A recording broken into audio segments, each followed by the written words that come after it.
作为一款开启乐高大比例机甲时代的套装，这款76210反浩克装甲一经发布，就遭遇了乐高数年以来可能是最为一边倒的玩家吐槽。虽然这款套装非常创新的可以和乐高此前的另一款76206钢铁侠进行组合，但是身体比例不协调，可动性糟糕，尤其是裤衩部分的奇妙设计，让这款反浩克被不少玩家戏称为纸尿裤战士。更可能会让这款乐高反浩克感到生不逢时的是，在这款套装披露前1个月，国产 K 盒子也发布了一款类似题材和零件数的套装。作为一贯引领积木设计大方向的乐高集团，此时在国产原创设计作品面前，无疑将遭受也许是自创立以来的在设计水平方面的最大信任危机。那么这款乐高76210反浩克装甲真的有那么不堪吗？本期内容我们将会从内购设计、拼搭体验、零件品质、包装与拼搭手册、成品外观以及成品可动性等多方面入手，全面的对这款反浩克进行深入的评测。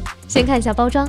非常大的一个彩盒，和其他18+年龄定位的套装一样，采用了黑色为底色，并且搭配不同视角的成品图片，背面标注了成品的尺寸，同时还展示了发光玩法。打开彩盒，里面有一个白色内盒，4049片零件被分成了35个分包，25个大步骤。3本拼搭手册加起来的厚度差不多有2厘米。开篇用了7页的篇幅来对反浩克 IP 以及积木的设计进行了一定的介绍，一共包括1196步，那贴纸是1小张。好了，下面开始拼搭。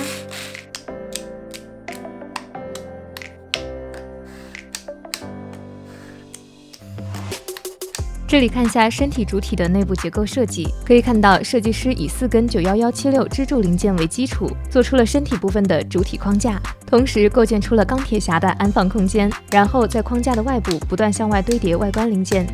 因此，设计师在这里并没有做内部骨架和外观模块的模块区分。那这个框架测试下来呢，感觉牢固度还是可以的。同时，这里可以看到钢铁侠装入以后就是这个样子。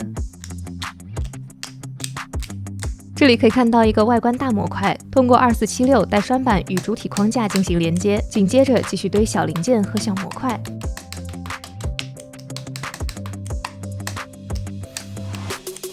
这里可以看到肩关节采用大转盘零件，实现360度旋转，同时通过3个11214以及12齿齿轮，利用11214与削碰的摩擦力，在大转盘的3个方向做出了阻尼结构。这里是胸甲发光砖的开关结构。第1本手册完成以后，身体主体部分就拼好啦。我们继续。这里看一下大腿模块的内部结构，可以看到整个结构主体基本采用砖块类零件进行搭建，同时没有对内部骨架和外观模块进行清晰的划分。这里可以看一下小腿与脚部的固定结构，可以看到设计师做了一个3角形结构，把整个踝关节固定住了，虽然不可动，但是感觉还是比较牢固的。这里看一下小腿模块的内部结构，可以看到同样也是采用砖块类零件进行搭建，同时大量使用了侧面带凸力的砖块，为外部的外观零件提供接口。这里来看一下手臂模块的内部结构，同样没有做内部骨架和外观模块的清晰划分。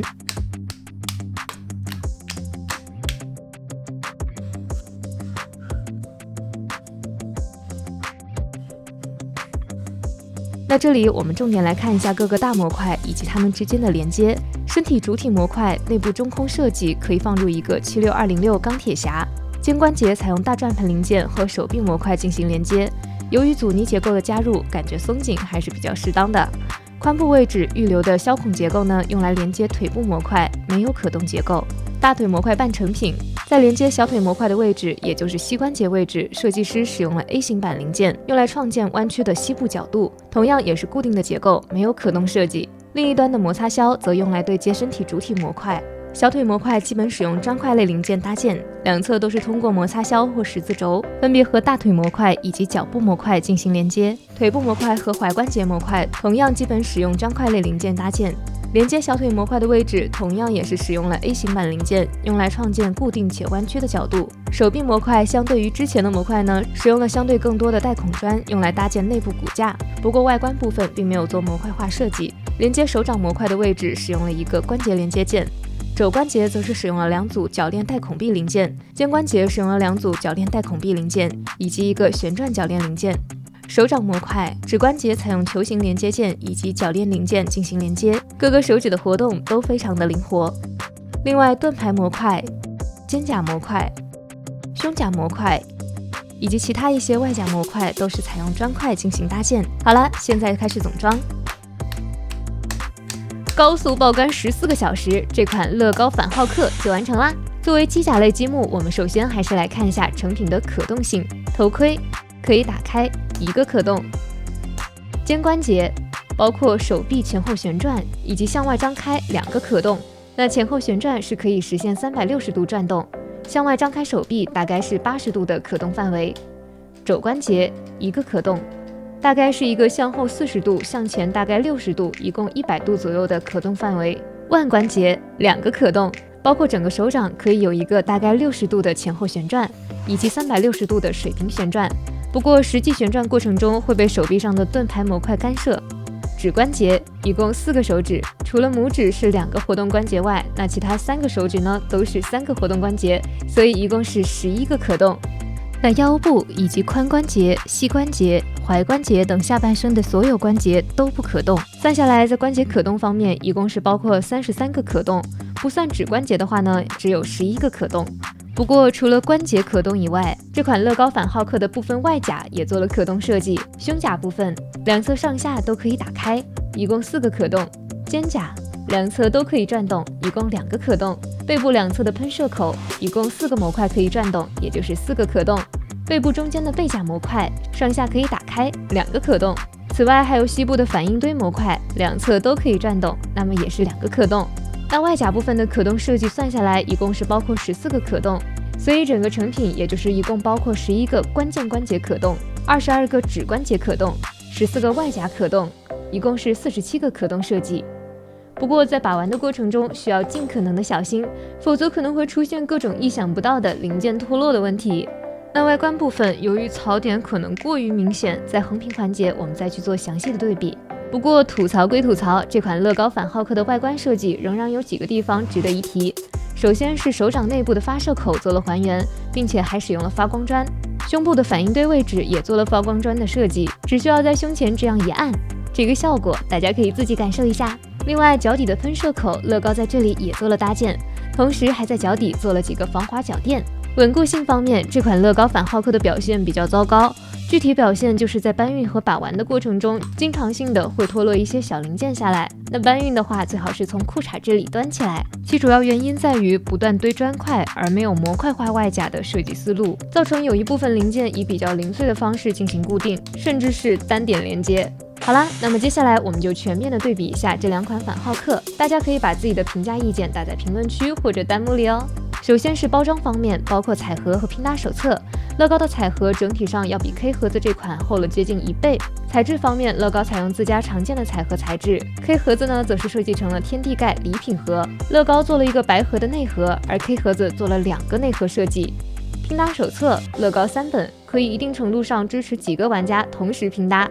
而 K 盒子只有1本。总厚度方面，乐高的要比 K 盒子的厚好几倍。乐高一共是1194部，平均每部大概是3.4个零件。K 盒子呢，一共是692部，平均每部6个零件。乐高开篇用了7页的篇幅对 IP 和积木设计进行了介绍，而 K 盒子的并没有这个方面的内容。手册做工2款都有问题，乐高封面切边粗糙， K 盒子手册脱页，相比之下 K 盒子的问题更大。接下来看一下外观对比，这里我们就不讲解了，大家可以把自己的对比意见打在弹幕上哦。头部、肩胛、胸甲、手臂、髋部、腿部、背部。外观尺寸方面，乐高反浩克虽然只高了8厘米，但是实际观感方面却要大了一大圈儿。而且乐高的重量达到了3.26公斤，而 K 盒子只有2.48公斤。好了，那接下来我们来看一下内部结构设计。2款反浩克都做了适当的大模块设计，有区别的地方在于，也是我们之前提到的，乐高并没有对内部骨架和外架模块在设计层面进行清晰的划分，而 K 盒子的内部骨架和外架模块在整体结构架构上则是非常的清晰，骨架是骨架，外架是外架，并且都做了模块化设计。感兴趣的玩家可以看一下我们前几期的评测，这里我们就不展开说啦。整体来看，在设计思想方面，乐高的设计思路似乎是在基于绝对的陈列稳固的前提下，适当的尝试关节可动，而 K 盒子似乎是那种基于追求最大关节可动前提下，尽可能确保陈列稳固的感觉。进一步的，我们再来看一下零件方面的情况。从整体来看，乐高零件几乎可以说是没有任何的问题，而 K 盒子的零件呢，则手感整体偏紧，不过尚且还在可接受的范围。不过我们手上的这台乐高铰链带孔壁零件44224出现了异常卡色的问题，这个大家可以自己感受一下。另外 ，K 盒子在头盔、肩甲、盾牌3个模块中使用了新开模的独占零件，而乐高则是继续追求了可复用性，并没有单独开模。乐高头盔使用了印刷件，不过并没有单独包装，以至于我们手上的这台在印刷图案部分出现了刮蹭掉漆的情况。K 盒子的特殊零件，即便是过了 UV， 不怕刮蹭，但除了2个肩甲零件，其他则全部都是单独分包。发光砖，乐高采用按钮式。K 盒子则是旋转式，乐高的发光砖当手指离开以后不能保持继续发光，而 K 盒子的可以。另外，它们的发光对比，大家可以自己感受一下。在色差控制方面，因为之前我们用的摄影灯很难拍出细微的色差，所以为了充分还原色差情况，在看了非常多的摄影大佬评测后，最终我们入选了2套专业级的不偏色、高显脂，还可以 APP 控制的印记220DN 摄影灯，那也是很多专业摄影大佬常用的一款。在升级后的灯光下，我们可以看到 K 盒子的反浩克确实存在相对更加明显的色差问题，而乐高同样也存在轻微色差问题。在整个积木行业中，似乎各个品牌的红色零件相比其他颜色呢，总是会更容易出现色差。这个问题的原因呢，有知道的玩家可以讲一下。下面是关键的可动性对比，在不含指关节的关键关节可动方面，乐高一共是11个可动，而 K 盒子呢则是24个可动。指关节，乐高22个 ，K 盒子14个；外甲，乐高14个 ，K 盒子只有2个。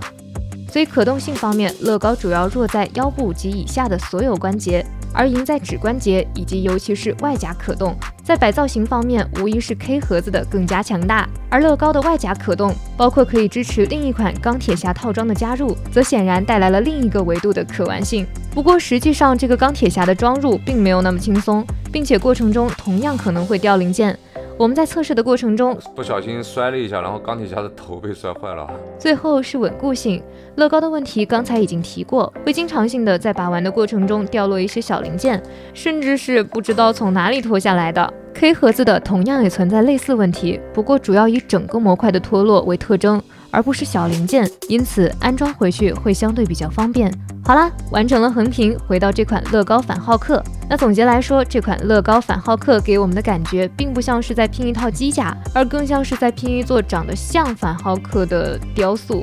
这是因为这款形似机甲的套装并没有带来任何机甲类作品应有的独特设计思路。如果不是手臂几个关节中的一些铰链带孔壁零件的存在，我们甚至可以说这款乐高反浩克和机甲类积木似乎没有任何关系。尤其是反浩克套装原本就是一款在众多机甲题材中非常适合积木化的一个题材，粗壮的腿部足以让设计师可以设置更多的可活动铰链零件，以实现在最大可动前提下的稳固性。所以如果你以为乐高会在大比例超跑、越野、摩托、直升机的基础上再一次革命性的开启大比例机甲时代，并以这款反浩克作为其开山作品，那么与此前的42056、42130、42145等经典作品相比，即便不说它的外观还原度，仅就内部设计来说，这款乐高反浩克也会让你感到非常失望。一款套装之所以能够成为引领设计方向的开山作品，除了在玩家群体中的普遍好评的口碑以外，其中一个必要条件一定是这款作品中所包含的设计方法、设计思想能够启发其他的设计师，引领整个默克圈子，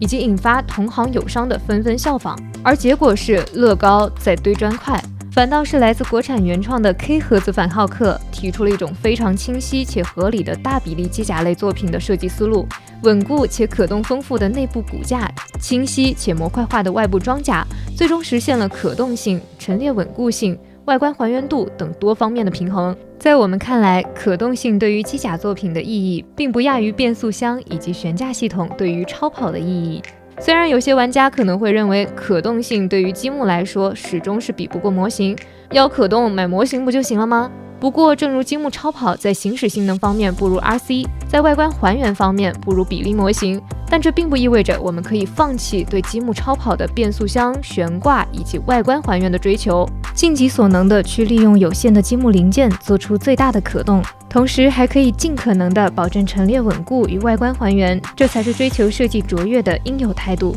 好啦，本期就到这里，下期见，拜拜。